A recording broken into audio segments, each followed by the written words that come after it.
Okay, so we are on round three of the Abu Dhabi Chess Festival. I'm here I'm white and I'm against Sultan Al Taher Zaid. Um, he was very good, very very good. And I was losing this game. I was at one point I was winning this game. At one point I was drawing this game, and then you'll find out the result shortly. So d4, d5, and so I am now 3 for 3 for players surprising me on move 2 or move 3. So I was expecting some sort of Benoni maybe, but yeah, d4, d5. And this is part of the problem with having really small sample size. So knight f3, c5, and here this is obviously a little bit aggressive. You can actually go back with a direct c4 here, but I wasn't really confident with my lines here, and so I just decided to go pretty passive with e3, try to go bishop e2, castles, and just play solid and try and kind of outplay my opponent towards the end. But knight c6, and this is like super solid stuff. He just takes. And now after bishop g4, trying to get a pin on on the queen, but it's just a developing move, right? It's nothing major. So I castle, e6, h3, try and kick the bishop h5. I play c3 here. So c3 is a little bit passive, I would say, but I mean it's fine. There's nothing crazy about it, and if you look at the evaluations, like it's pretty much equal. Bishop d6. And here I play rook e1. So the idea is to try and use this line a little bit different to like kind of the Catalan, where you try and break open here and use the c file. But in this case, because I've kind of blockaded myself in this way, I'm going to use the e file and maybe start pushing pawns here. And I guess black will start to push pawns here and try and take some space this way. So queen c7, I played knight bd2 and knight f6. And here I played knight e5. And so the idea here is kind of simple, but I'm going to use this e5 square. I'm going to hopefully take control over it. I'm going to use this double attack on this h5 bishop to to basically force a trade. Now it is important to look at the variations here. So if you quickly look at knight takes, I can actually take with the pawn, I believe. Let's calculate this right. Actually, there's a few ways, right? So because I'm attacking this twice, let's first look at knight takes. And here I can do d takes, and if bishop takes, then I can just win a bishop, and I'm up a bishop. And if bishop and if yeah, and then I guess he did actually play bishop takes, but I'm just going to look at bishop takes e5 as well. This was something that I was looking at. Bishop takes h2, and I thought he would go for a check here, king h1, and then this position, like just like a roll back or something. And this position, I wasn't really too clear about. I thought it was roughly equal still, but at least I've got two bishops. But I'm not sure how important that is in this position. So yeah, it was a bit of a confusing one. But he did what I expected, which is bishop takes, queen takes, and simply castled. And here I thought, well, I'm gonna be very aggressive. I felt like I was somewhat like I'm like 200 points above my opponent, so I've really felt like I should be really bombing it here, putting him under pressure. So I knew f4 was probably not like the best move from a stockfish perspective, but I felt like it was probably a move where I can really start to kind of the g4, knight gf3, and start putting some pressure on my opponent. He plays rook a b8, pretty standard stuff. He's going to go for the minority attack on my pawns. And here I play a4. So the idea is obviously stop this immediately, but traditionally with a6. And here I play queen d3. So queen d3 is kind of an interesting one, right? So what you kind of have to look at is, what was I planning with this all? The main thing was that I was trying to actually shut the queen side down, and that seems very odd, right? Because he's the one who's going to start bombing it here and starting attacking my pawns. But my idea was to basically, as soon as he starts to push, I'm going to blockade it with my b pawn, and then try and get the full kind of blockade on the queen side, and then and then I'm kind of got my full reign to start pushing on the queen side, on the king side, sorry. Is this good or is this bad? So you have to be really, really specific about when you do this. If you do it incorrectly, this pawn becomes a massive weakness and you will just completely lose the game. If you do it correctly, you block the queen side out with this kind of structure, and you then get to kind of slowly move your pieces into good positions and do well. And why did I move queen d3? I wanted to just give my pawn a bit of protection when I'm going to do this kind of blockading tactic.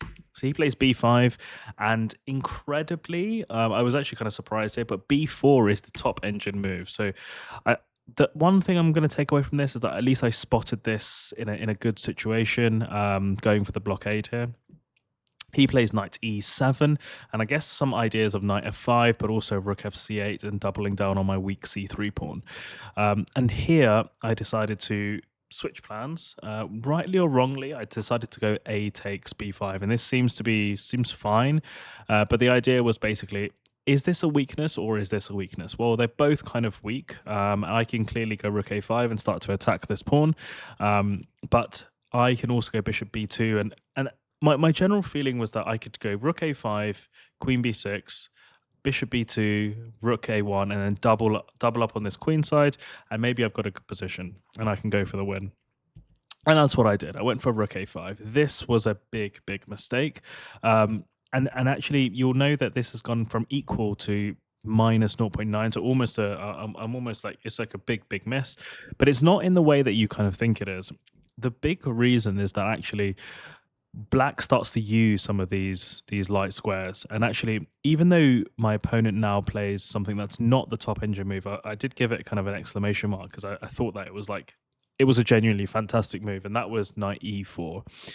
What was the best engine move? The best engine move was something like knight f5, and it was actually to start to use the king side. So the best engine idea here was knight f5, and if something like bishop b2, for example, you start to do something a little bit crazy, which is start to attack these pawns, which is with knight h5.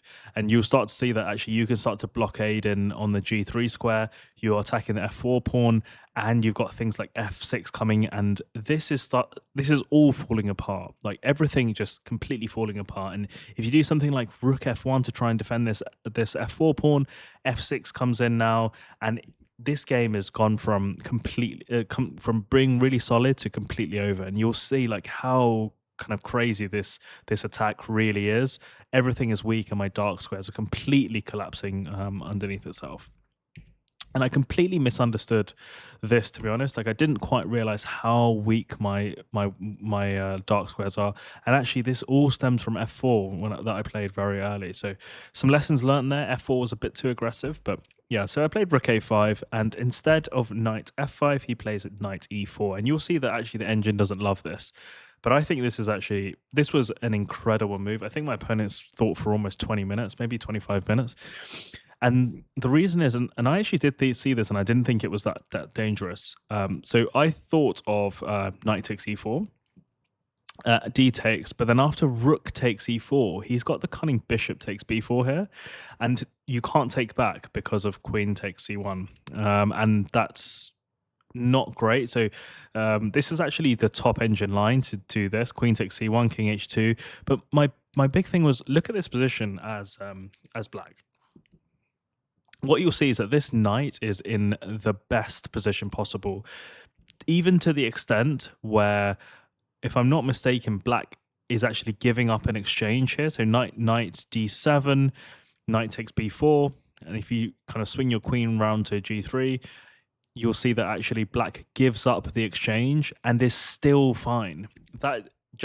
Or I guess it's okay, so he's got queen takes a5 here. So that's a little cunning trick to save the knight. But one thing to note is that if you did do, for example, something like knight takes b8, and you just took back with the knight, what you'll see is that the engine evaluation, I'm an exchange down, it's still equal, because this knight on d5 is on a completely solid it's blockading in front of this pawn. I can never get rid of it, and this pawn is going to start being pushed. And actually, this is not easy at all, and you'll see that actually the position is going to quickly get down to equal.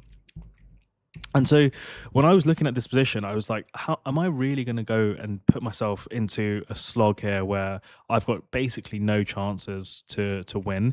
I thought, okay, well, how do I try and get some sort of kind of play here? And actually, this was already starting to get a little bit murky. So I played rook a3, protect the pawn, and my idea here is that, okay, well, I'm double protecting the pawn now. I can now go for the knight. And if he does take my knight here, I go bishop takes here. And suddenly the bishop isn't trapped here. It's trapped here, defending the two weaknesses. And I think here I get back to equality, and I've got a good shot at maybe trying to push for something with rook a1 and trying to use this file. But not easy, but I'm happy to take an equal position and hope to outplay. But yeah, that was definitely not what happened, because he didn't take on d2. Instead, he played f5. And again here, I thought this wasn't the right move, but again, it was the best move that he played here. And the idea here is, again, these squares are suddenly starting to become very weak. You can start to really put some pressure on some of my weak pawns here. And my the best move I needed to play was actually, let's look after this pawn. This is going to get attacked with things like knight g6, so maybe like starting to push this way. Instead, I played bishop b2, and that was because I completely misunderestimated the weaknesses here. I thought I could just double up and start going for it, and if I pawns on g3, how are you going to break through? This was completely wrong. He finds the best move again, knight g6, and again, if we have a look at this, I can't take because this pawn is double attacked, and I don't even want to look at stuff like if I did takes and something like g3. I saw g5 and I thought, I am completely done here. This is triple attacked now with bishop, queen, and pawn, and then this is gonna fall, and this knight is amazing, this rook is amazing, and my king is just looking pretty lonely here. So I decided not to go for this. Instead, I played g3 immediately. Again, that was the big mistake. The way to defend it was probably rook f1 and try and defend this way. And at least this way, his knight is in front of the pawn, so he can't go g5 and attack the pawn. But it's still not great. I'm surviving, but it's not amazing. But I played g3, and this was a mistake because of bishop takes e5. And you think here that maybe I've got two options, right? Takes. Both options completely losing. Let's look at initially, let's look at f takes e5. So this was the the variation that I didn't play. And the problem is it actually loses to the same reason that I lost anyway. So, or I started to lose in the position. So it was queen b6. And you'll see that this is starting to get very dangerous. So he's immediately trying to attack this pawn here. And if you do something like try and defend with knight f3, you lose this pawn.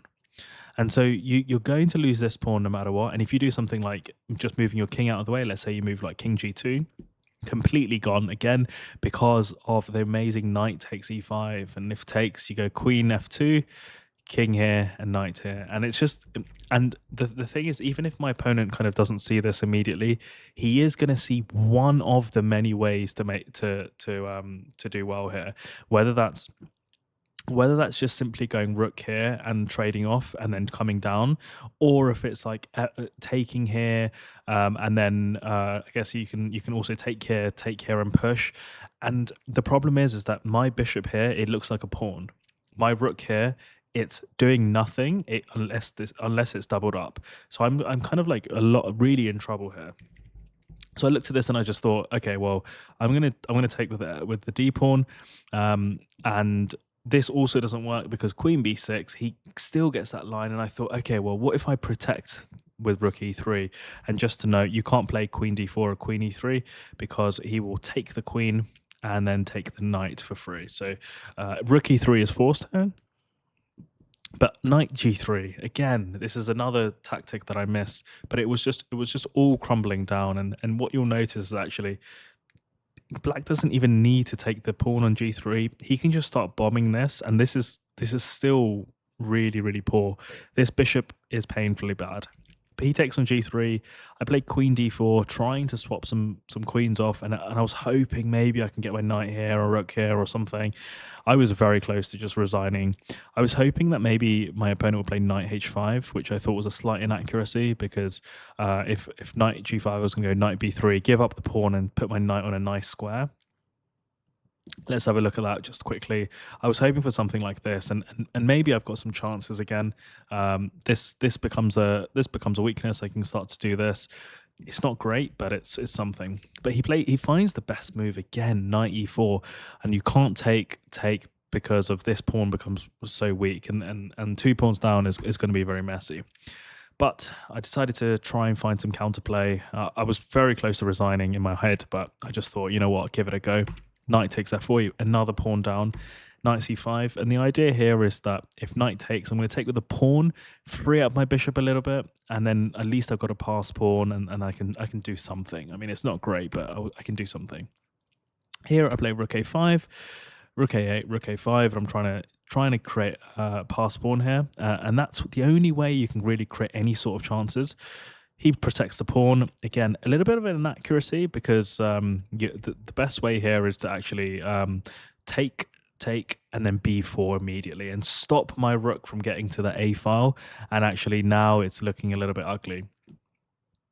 But he instead plays rook b8, and here I play rook a1, rook a3, sorry, double up on the file. After takes, I take with the pawn.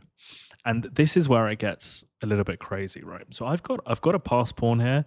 He's got one weakness here that's defended by this knight, but this is getting a little bit ropey. So after b4, rook a1, he plays knight takes c5. Again, a little bit of an inaccuracy. I take... If you look at this position now, I've got 2 pass pawns. Yes, I'm 2 pawns down, but my 2 pawns are the most active. My bishop is going to come on d4, and then this is looking a little bit dicey. Yes, this might all come undone because of this triple fork that you're just about to see, but again, I get to defend everything, defend, and this is going to get a little bit spicy. He plays b3, and here I play the only move, which is c6, and the idea here is that I'm going to put my bishop here, and I'm going to just start pushing, and this is looking a little bit dicey. Now, my opponent plays b2. I'm going to turn this engine off, because this is super important, because b2 was a big mistake. And I played the correct move, which was bishop b2. Let's have a quick look at what happens if you don't do that.